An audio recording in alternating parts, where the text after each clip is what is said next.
In this playlist, we've been constructing a monetary or banking system that reasonably, in a simplified form, approximates the system we're in. So, we said, okay, we need let's call it a banking system. Banking system. And we went the fractional reserve route. We said, oh, you know what, we'll take deposits, but we realized that, most of the deposits just sit there. People really don't use them. So let's re-lend out some of, let's say 90% or 50% of the deposits, some amount, and we have to keep some fraction aside as reserves. And that way we can use that money to lend more. But in the process, we create a multiplier effect and create money. So that's what we described, a fractional reserve system. So it was fractional reserve. Fractional reserve. And when we talk about reserves, what we originally talked about reserves was gold. It was gold based. We started off with the farmers. They had their gold. Gold was the unit of exchange from primitive times. It was the first agreed upon medium, and people kept with that. And then we eventually showed that in a fractional reserve system, when you have this multiplier effect and you become kind of an advanced Western industrial economy, to some degree, the gold might just sit in the central bank vaults and just kind of provide this kind of confidence in the system. But it does nothing there. It just provides a confidence. And at some point, we showed, I think it was in the last video, that you could actually just go off the gold standard and you could go on to a non-hard currency, or not backed by gold. And the point of that is really to get to where we are today and to show that it isn't crazy. And there's a lot of I guess you could call them conspiracy theorists who think that there was kind of a negative intent behind going off of the gold standard and that it was somehow stealing money. And you know what? I'm not 100% sure that they're not wrong. But I'm just saying, since then, it's not like we've had a hard, wealth destruction and that, we've turned into some type of, post-apocalyptic society. Economic growth has been pretty fast. There's been innovation. Productivity has increased. So, at least as far as I can tell, it seems like you can have a reasonable economic system that's not backed by gold, that's actually backed by the actual wealth, where the wealth is the productive capacity of a country. So not backed by gold. And that's where we got to in the last video. And I think I struck a nerve a little bit because I said, the gold really isn't fundamentally doing something, and that it really is just a medium of exchange. And some people said, oh, how can you say that? Gold is definitely worth something. There's no reality in which gold cannot be worth something. Gold controls other assets. And I think so it's good to, I think, one, think about what other routes we could have taken down this banking system evolution tree, and then also think about, I guess, revisit the notion of gold itself. So if we just think about, let's revisit gold first, because I think that's what a lot of people care about. So there's two things that I was drawing a difference between, and it's a philosophical difference, but I think it's an important one. It really helps, I guess, get a handle on things in the world. So there is money, and then there is wealth. And this is tricky because, at the end, these are just definitions, and definitions take on different meanings as time goes on. I looked up wealth in Wikipedia, and it gave the Adam Smith definition, from The Wealth of Nations. And he talks about wealth as the land, and I think it was the land and labor that produce utility for humans, or something of that course. So, it's essentially his definition is wealth would be things like land, it would be food, it would be shelter, it would be transportation, it would be, it would be entertainment to some degree, right? That provides some utility. It makes us happier. Entertainment. Or it could be things that help produce these things, like factories, or who knows what else, computers, things that help us produce all of these things more efficiently. And if you stay in that mindset, money is not wealth. Money is just a medium of exchange for wealth. Medium of exchange. Now, you could say money has value. The value of money, it really is the oil or the lubrication in the economy. Without any form of money, you would have to be bartering. And, if I was a home builder and I wanted to get bread, I would have to exchange a house for, 10,000 loaves of bread, which just is not practical. Instead, I can exchange it for money and then later exchange that money for bread. And within this money medium of exchange context, there's different types of money, right? There's paper money, paper money. There's hard currency, etc. And gold would fall under this context. And then there's a fundamental question: is gold fundamentally, intrinsically worth more than paper money? And it, I guess, goes to just what do you think is going to happen? I mean, the benefit or the negative of gold, or a lot of hard currencies, is that it's scarce. It's scarce, and by being scarce, it's kind of it's not like you can just print this stuff, and there's always going to be a set supply of it.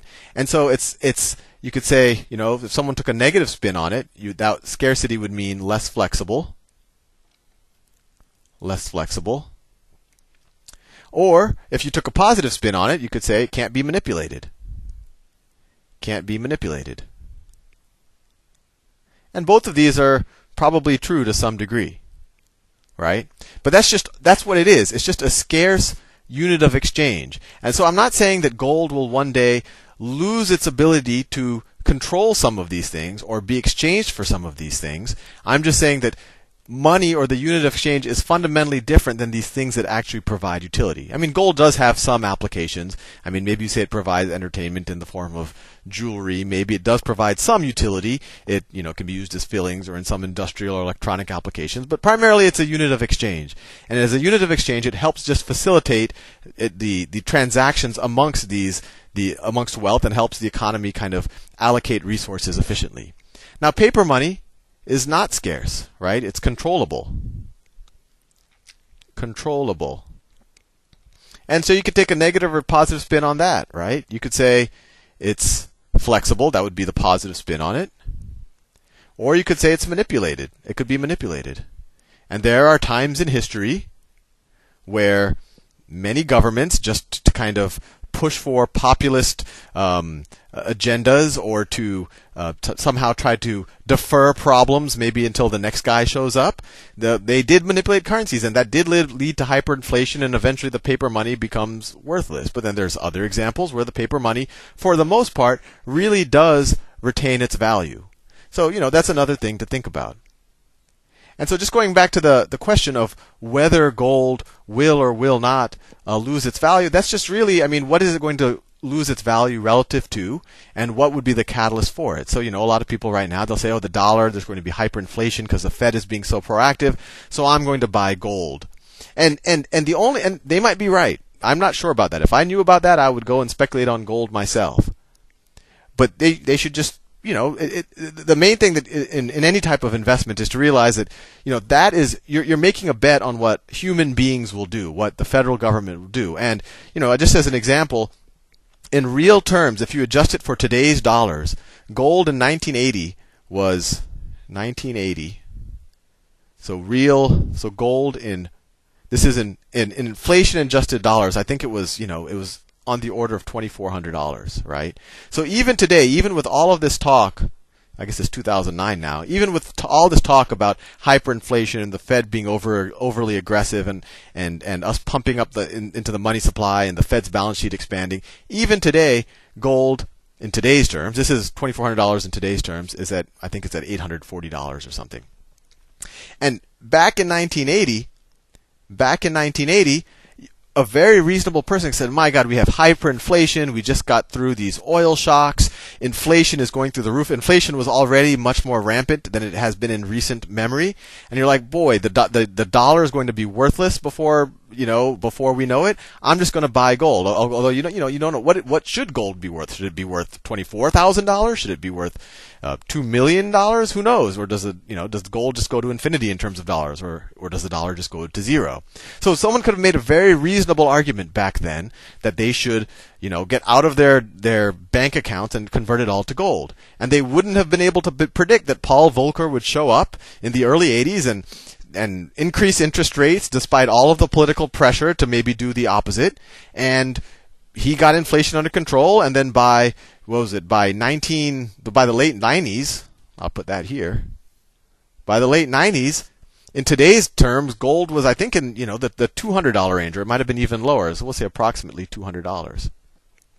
And even if that person said, "Oh, well, even in the late 90s, I'm gonna hold to my bet and keep holding gold," it would have taken, if they held it all the way to today, they still would have been better off in 1980 keeping their money in a bank account that gets more interest than inflation. So if you just got 3 or 4% on your bank account starting in 1980, you still would have been better off than holding gold, even though there was a very credible argument for inflation at that time. So it's just a very, very hard thing to predict. And with any of these things that where you're really just betting on the medium of exchange, it's very hard to price it. It's very hard to say what that unit of exchange really is.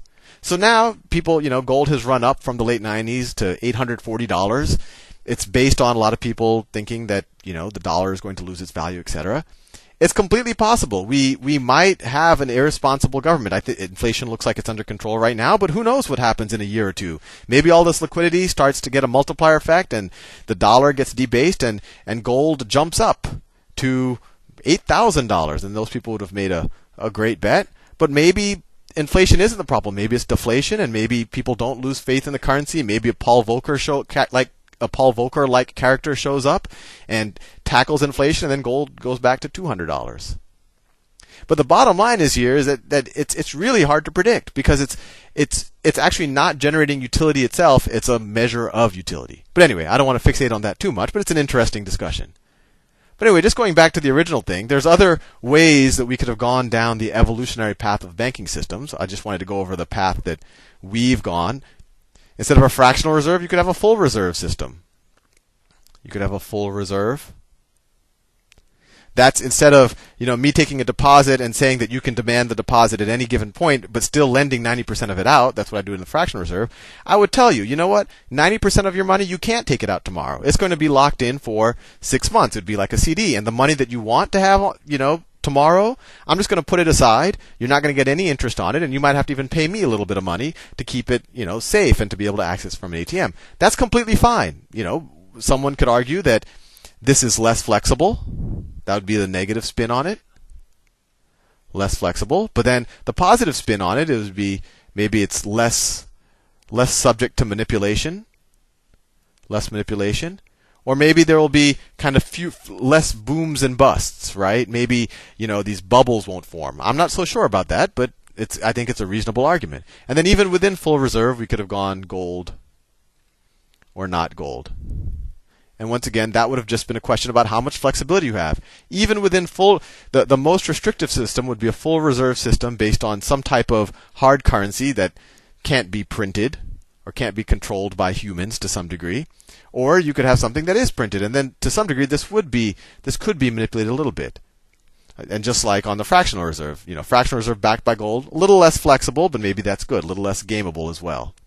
Anyway, I just wanted to give you this kind of overview of everything because I think I maybe struck some nerves in the last time. I didn't want to in any way insult gold, and I don't think that tomorrow gold will be worthless. I just wanted to make it very clear that from a philosophical point of view, there is a difference between gold and the things that it can be exchanged for, just as there is a difference between money or any kind of money, paper money, and the things that it can be exchanged for.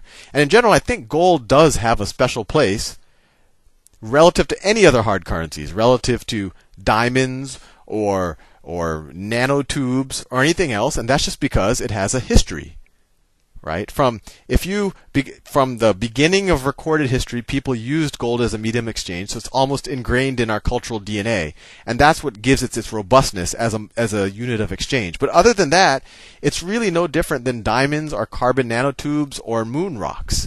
Anyway, I've used up all my time. I'll see you in the next video.